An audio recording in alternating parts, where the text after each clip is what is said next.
Hello, welcome to our first installment of Math 333 in this setup. This is the first time ever that I am doing something like this, so please excuse a lot of mistakes and technological problems that might appear. I'm using quite a low-tech approach here. One problem that I already know I have is the focus.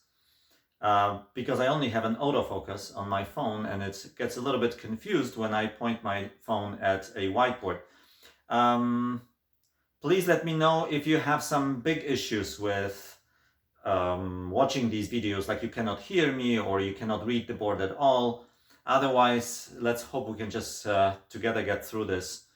Okay, so without any further introduction, I'm going to do now the first lecture is going to be about irreducibility of polynomials, something we already covered, but I thought it might be a good idea to actually remind ourselves a little bit about that, because this topic is going to be very important for us going forward.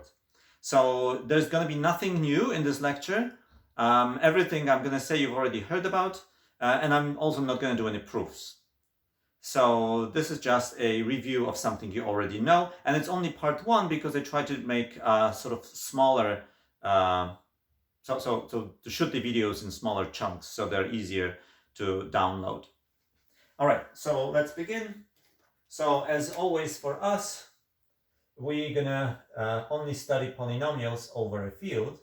So let f be a field, and then f of x is the ring of polynomials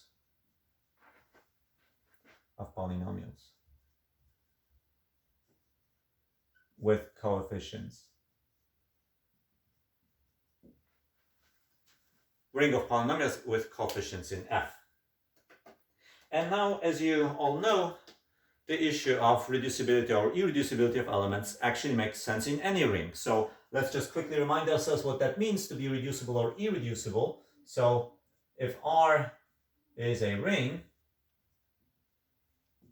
then an element A in R is reducible if you can write this element as a product of two non-units. So if A is equal to B times C, for B, C in R, non-units.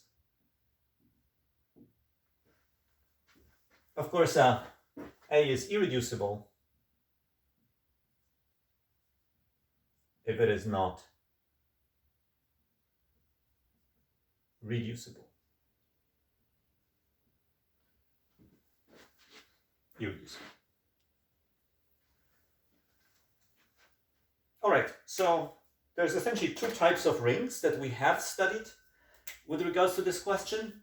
One thing that's evident already from this definition is that in order to be able to study reducible or irreducible elements in the ring, you need to know what the units are.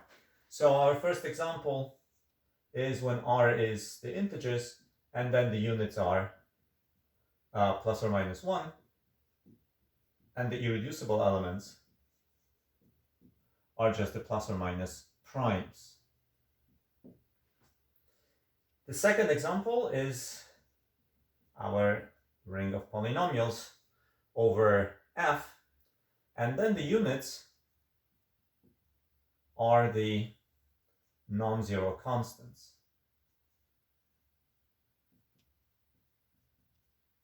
Which is the same as the degree 0 polynomials.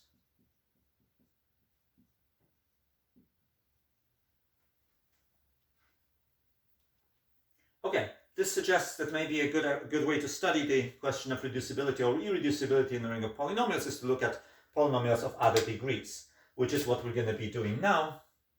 So this is the case that we're interested in. And so let's look at the possibilities here. Okay, so first of all, as you all know, all the degree 1 polynomials are irreducible. So if f in f of x is degree 1, then f is irreducible.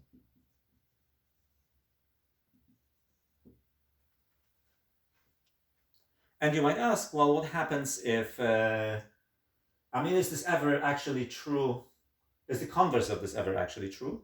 And the converse is true in several cases, but we only talked about one of those cases, and we will only talk about that one, namely when the f is the complex numbers. So B, if f is the complex numbers, then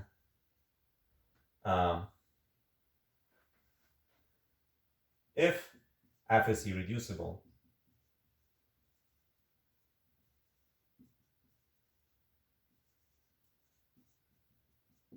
then f is of degree 1, right? So over the complex numbers, these two notions are actually equivalent. This is, of course, a consequence. This part 2 is a consequence of a very difficult theorem called the fundamental theorem of algebra, which we're not going to prove in this class. We're just going to take it for granted, that says that any polynomial with coefficients in the complex numbers can be completely factored into linear factors. All right, so over C, this is essentially the end of the story. A polynomial is irreducible if and only if it's degree 1. Over any other field, if you have a degree 1 polynomial, you know it's irreducible. However, you could have polynomials of higher degrees that are also irreducible.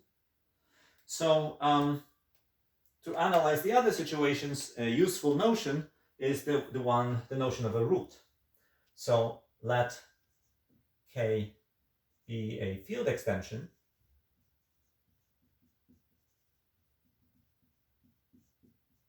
of F, then alpha in K is called a root of F if f of alpha is 0. What's a field extension? Just to remind you, this is actually something quite important for us going forward. So that means that f is a subset of K, but not only that. Since f is a subset, if I take two elements of f, I can treat them, I can regard them as elements of f or as elements of K. Because both f and K are fields, that means that I can add these elements or multiply these elements, treating them as elements of f or as elements of K. And I should get the same answer. That's the point here. If I do get the same answer, no matter how I treat them, then we say that f is not only a subset of K, but it's also a subfield of K. All right, and this means the same thing. Saying that f is a subfield of K or K is a field extension of f is just two different ways of saying the same thing. And this is again something, as I said in class, not too much to worry about. Most of the, essentially whenever you form something quite natural, you have sort of two fields sitting in each other naturally, then they're always going to be subfields or field extensions of each other. So an example would be, of course, the reals containing the rationals. The reals are a field extension of the rationals. The complex numbers containing the reals, again, the complex numbers are a field extension of the reals. And same with complex numbers being an extension of the rationals. Okay, so once we have the notion of a root, we can go on with our criteria. So C, if f has a root in f, and degree of f is at least 2, then f is reducible. Okay, I'm just going to write in parentheses here over f. You know that you can study reducibility of polynomials over different fields. However, on this board, everything will actually only refer to f. Okay, this is just a consequence of the factor theorem. If you have a root, that means you have a linear factor. And if the polynomial is the degree at least 2, that means there must also be another factor whose degree will be at least 1. So you have two non-units. Your linear factor coming from the root and your complementary factor. Is the converse true? Again, in some cases. So if f has degree 2 or 3, and f has no root in f, then f is irreducible.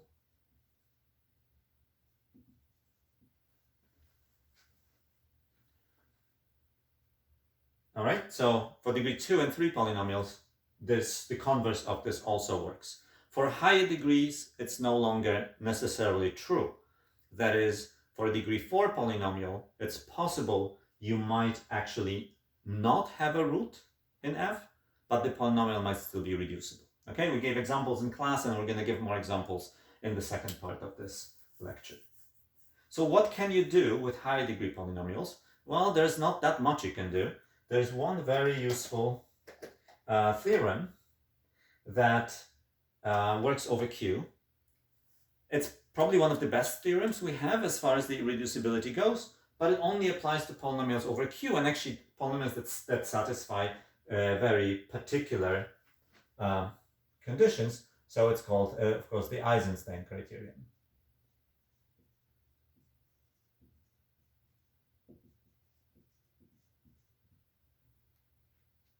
And what does the Eisenstein criterion say? It says if f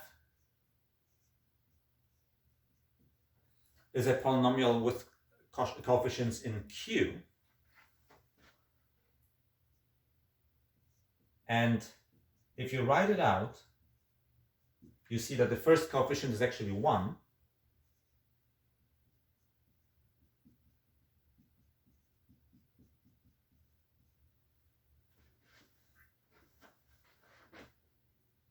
And the rest of the coefficients are integers. So such a polynomial is called monic. If it has a leading coefficient equal to 1, it's called monic. But here we also require that the rest of the coefficients are integers. And there exists a prime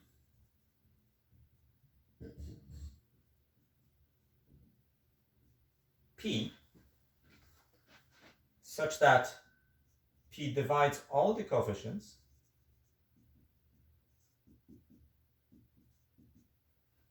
but its square does not divide the constant term.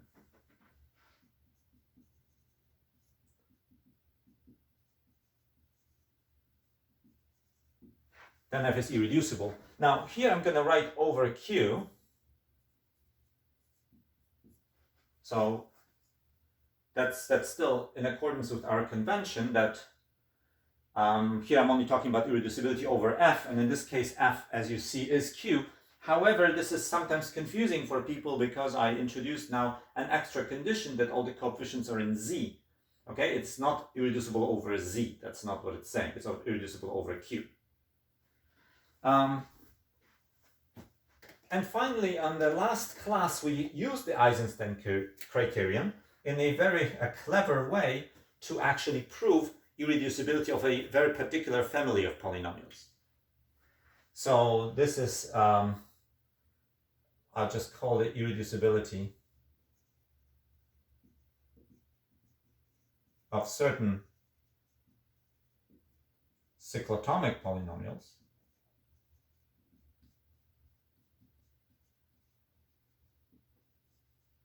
We have not defined in general what cyclotomic means. However, all these examples that that this theorem actually applies to are actually examples of cyclotomic polynomials. So it says this: if P is a prime, then the following polynomial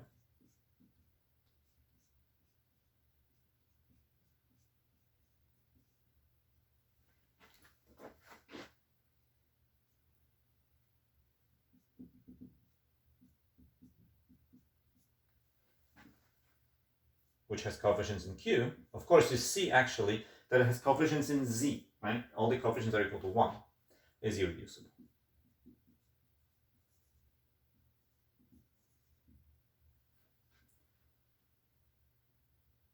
So this works for every prime. I guess we want the prime to actually be greater than, well, no, even for 2 it works.